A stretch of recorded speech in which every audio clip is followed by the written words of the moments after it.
On continue et nous avons avec nous Monsieur Mohamed Ibrahim Golicha from Kenya Port Authority. Mr. Mohamed Ibrahim Golicha, thank you for being here with us in the FAP stage. I'm pleased also. Thank you. First of all, can you please give us an idea about the port project launch in Kenya about your from your authorities, please? Okay, probably I will start with introducing myself. As you said, my name is Mohamed Ibrahim Golicha from Kenya Ports Authority.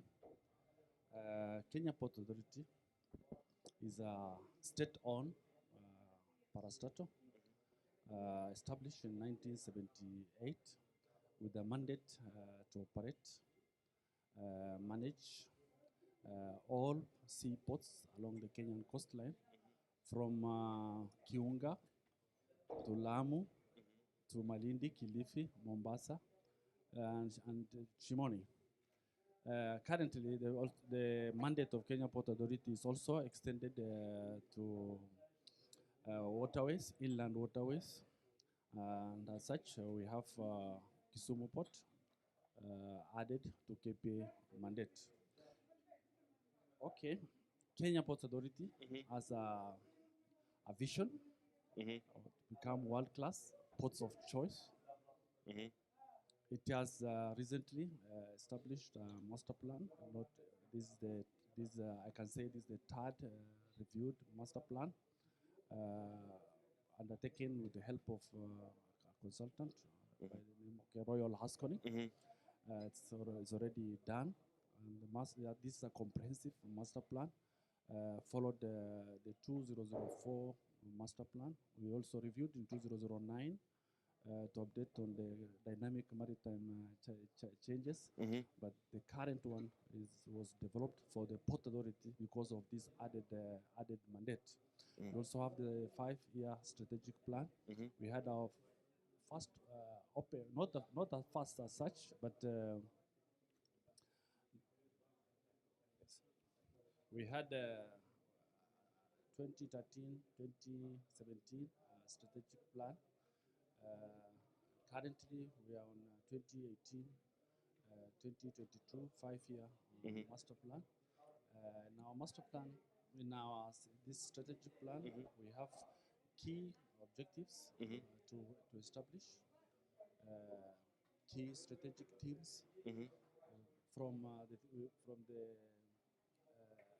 customer focus, operational excellence, to business growth, to governance. Those are 4 themes that we need to establish.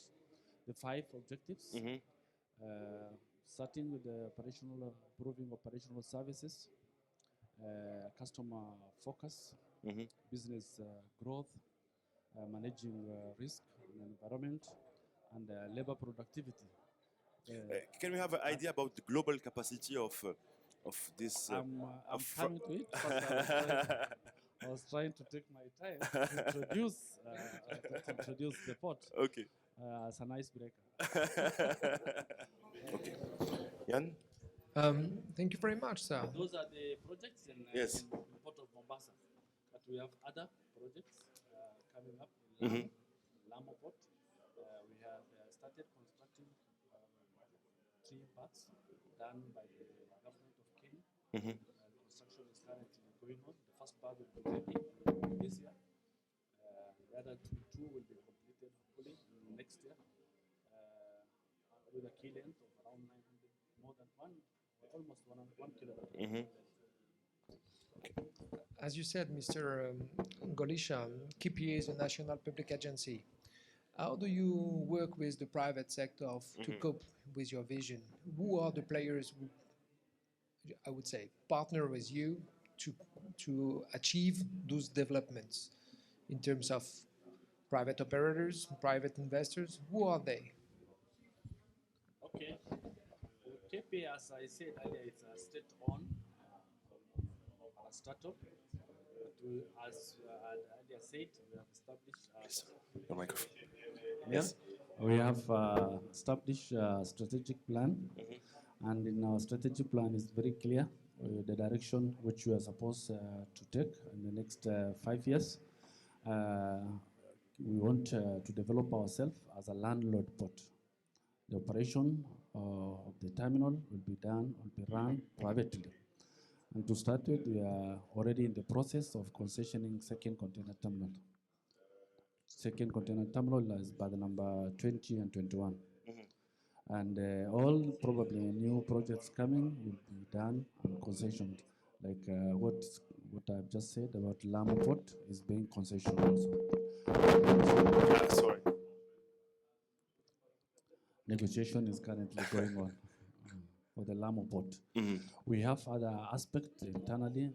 Though it is a state-owned, if you categorize the operation of the port, grain handling is purely done by private operator. KPA is a landlord. We also have other aspects like we are exporting. One of our major exports is Magadi soda. It's operated privately. They have a private jetty inside the port. 99% of conventional cargo, we only do the loading and offloading. And we have extended port services to what we call CFS. CFS is container freight station, okay? But we have a number of private CFS handling the storage aspect of this. So what I mean, cargo directly delivered to these private premises for specifically loose container terminal. Even the containers, sometimes back before construction of SGR, we had a capacity problem at one time. Right now, we don't have the capacity problem. We are adequately equipped. But that time, we had decided to take these containers to an extended port services in the name of private services. With Mombasa Port and this new project, Kenya have a position of a regional hub. Do you think the actual infrastructure is efficient enough to serve the hinterland? Yes, we are very much ahead of demand. The infrastructure, of course, takes a lot of time developing. So we are moving ahead of demand. We are following our demand focus. Currently, the port capacity is stand at 1.65 million TEUs currently. But what we are handling, we handled 2018. As per the 2018, we handled 1.3 million TEUs. You can see now we have capacity. We are running ahead of capacity.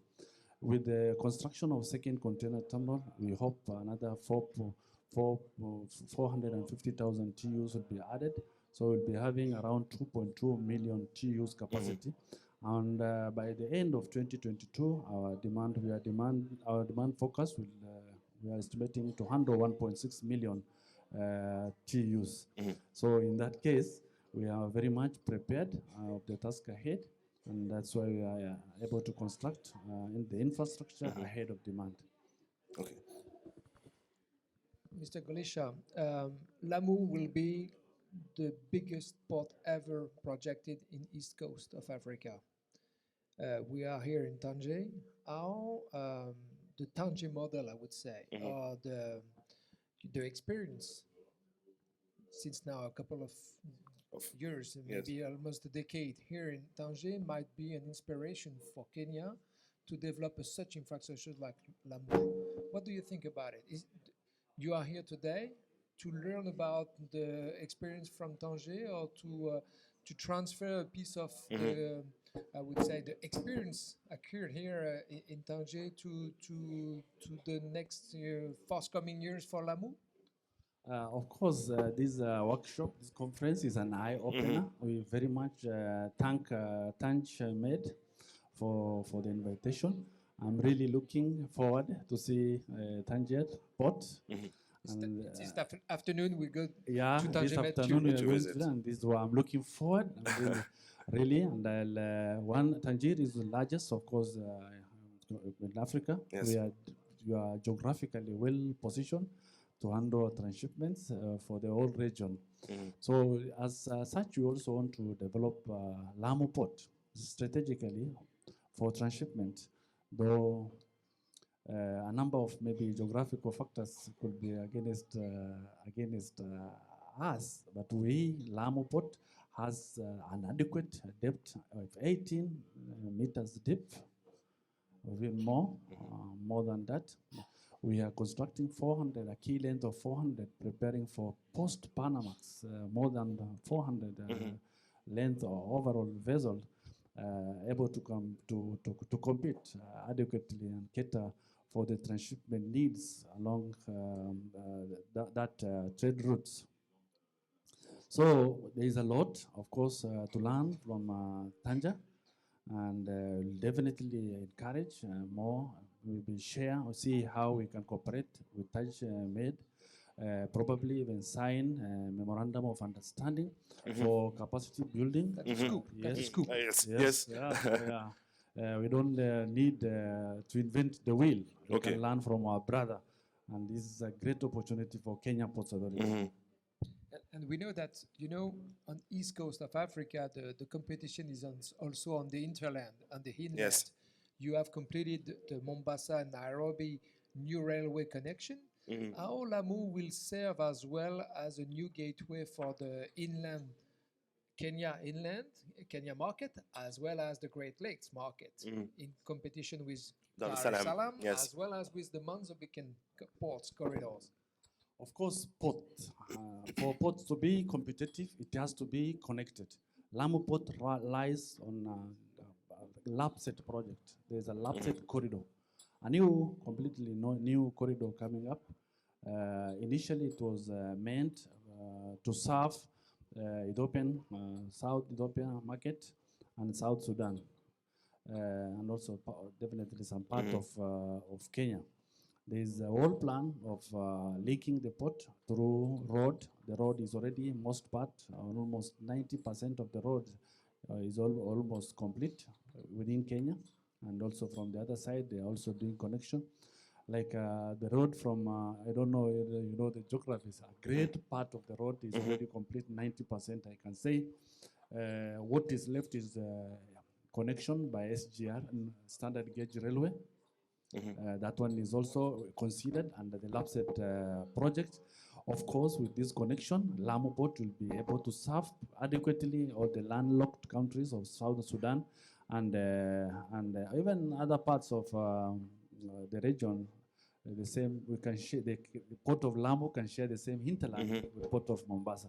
Mr. Golicha, do you think that the African economic zone can bring more investment, more financement to improve this African port infrastructure? Of course, the special economic zone, we're talking about free trade zone. Yes. Yeah, of course, this one creates synergy for the port. As you may have realized, I don't know the example here, but the port of Mombasa, 36% of what we are handling is empty container. A great amount of we are shipping back empty containers. So we need to industrialize, improve, add value to our export, create zones, this economic zone, so that we can create, add value to our products and be able to export. Not only become a net importer. We are like net importers in most of these African countries. So definitely the port will also benefit from the synergies of these industries and extra tons definitely will be coming from these trade zones. So other than these trade zones, will create employment. We are very much behind if we compare ourselves with the developed world in terms of creating employment opportunity. This will be an opportunity to expand in this area. Thank you. Jan, yesterday with Mr. Cizo, we talked about cruise. Do you have any project to develop this activity, cruise tourism in Kenya? Of course, cruise tourism, we are one of the leaders in cruise. We have major international game reserves, game parks in Kenya, Tisavol, of course, a major tourist attraction. We have one of the wonders of the world, migration of the wild animals. It's added as one of the wonders of the world, and it's a big attraction. So due to this, we had a quite number of vessels coming before the problems in the Indian Ocean with the pirates. So the security is improved. Yes. We are already seeing a number of cruise vessels calling the port of Mombasa. And of course, there is a great opportunity. And in this respect, we are developing currently, we are redeveloping berth number 1 for cruise terminal reception. And the project is already ready, and maybe I'll share with you information and picture ready, maybe pictures for the new cruise reception facilities at the berth number 1 at Port of Mombasa. Many scoops, Jan.